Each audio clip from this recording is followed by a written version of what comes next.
আসসালামু আলাইকুম সম্মানিত ভিউয়ার্স, চলে আসছে আবারও আরেকটি নতুন ভিডিও নিয়ে এমজে এগ্রোতে।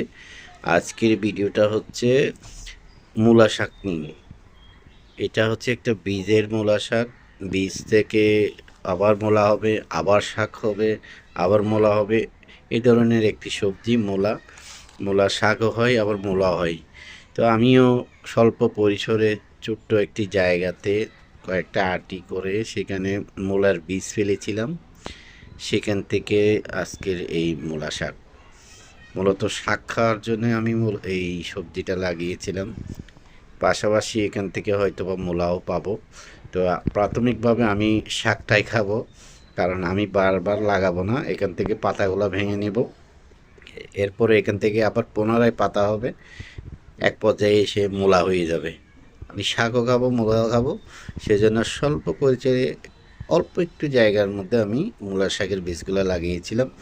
আলহামদুলিল্লাহ সবগুলা মূলা শাক হয়ে গেছে, এবং মূলাও আশা করতেছি হবে এখানে।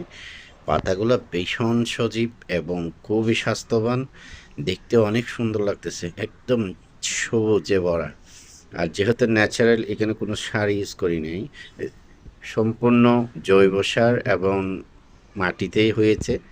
আমি বিশেষ কোনো পরিচর্যাও করতে পারি নাই, কারণ এখানে এই যে জায়গাটায় আমি এই শাকগুলো লাগিয়েছি সেখানে আমার জায়গার বাউন্ডারির ভিতরে, কিন্তু আশাটা খুব কম হয়, পানিটাও তেমন একটা দেওয়া হয় না। কারণ হচ্ছে যে আশা না হলে পানি দিব কোত্থেকে, আর পানি স্বল্পতার কারণে গাছগুলো এরকম। যদি পানি দিতাম হয়তো বা এখানে আরও মূলাও হতো। তো যাই হোক, যতটুকু হয়েছে শুকরিয়া। এখান থেকে মূলাও খাবো, শাকও খাবো, সেই হিসেবে লাগানো। সবাই দেখবেন এভাবে আমার মতো ছোটোখাটো সবজির চাষ করবেন।